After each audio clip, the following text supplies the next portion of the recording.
Y nosotros queremos distinguir la audiencia de juicio oral con la audiencia de desahogo de pruebas del artículo 51.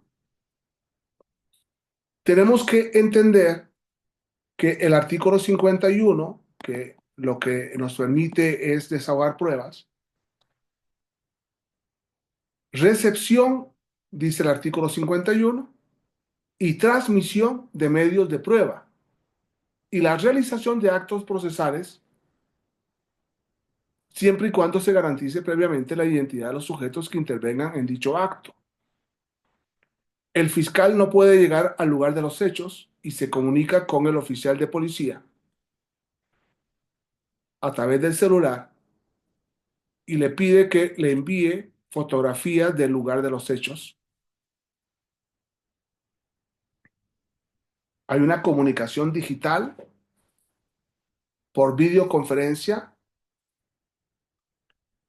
Un testigo ha sido citado a juicio, pero se encuentra hospitalizado. Y entonces se remite videograbación para transmitir desde el hospital la declaración del testigo en el tribunal, el día, la hora señalado por el tribunal, para que el juez o los jueces escuchen y se hagan las preguntas correspondientes a la persona hospitalizada, siempre y cuando la persona hospitalizada tenga la capacidad de expresarse.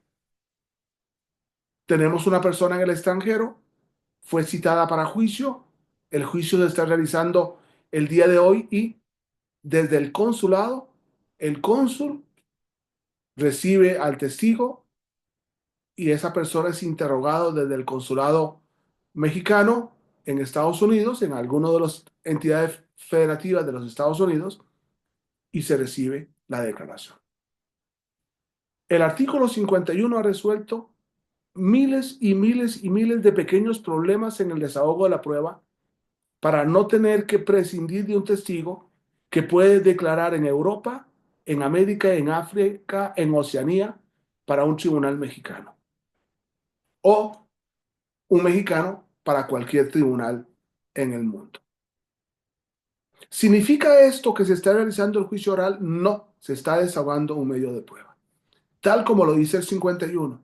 Y por eso yo no quise leer las tesis en contradicción y en contraposición, porque me da mucha pena la lectura del 51 que hizo no solamente la primera sala, sino la que hicieron los colegiados de circuito. Pero me da mucha pena, todavía peor, cuando después de la pandemia, una gran mayoría de jueces o tribunales de enjuiciamiento en México están celebrando audiencias desde sus casas por vía digital. ¿Y por qué? Vuelvo de nuevo a un tema del que hablábamos ayer. ¿Por qué quiero poner el dedo en la llaga? Porque conviene poner el dedo en la llaga. Porque conviene hacer ver que es una irresponsabilidad, que además es inconstitucional e ilegal de todos los jueces que están celebrando audiencias digitales y no presenciales, porque ahí, distinto a la prueba del 51, sí se viola la concentración de todas las partes en un solo lugar en torno al testigo, al perito, al policía declarando, o en torno a la exhibición de la prueba, física o material. Y entonces ahí se estaría violando los principios del juicio oral: inmediación del juez, contradicción de las partes, presencia de los testigos ofendidos, policías y concentración, continuidad, publicidad, la presencia del público que tiene derecho y del cual se prescinde si estamos en casa haciendo la audiencia de juicio oral, publicidad, eh, continuidad. Por eso es muy importante distinguir la diferencia, no, entender la diferencia, perdón, entre los contenidos del 51 y los contenidos del juicio oral, eh, o de los principios del juicio oral que se encuentran en el 348 o en el artículo 20 acápite de la Constitución Federal.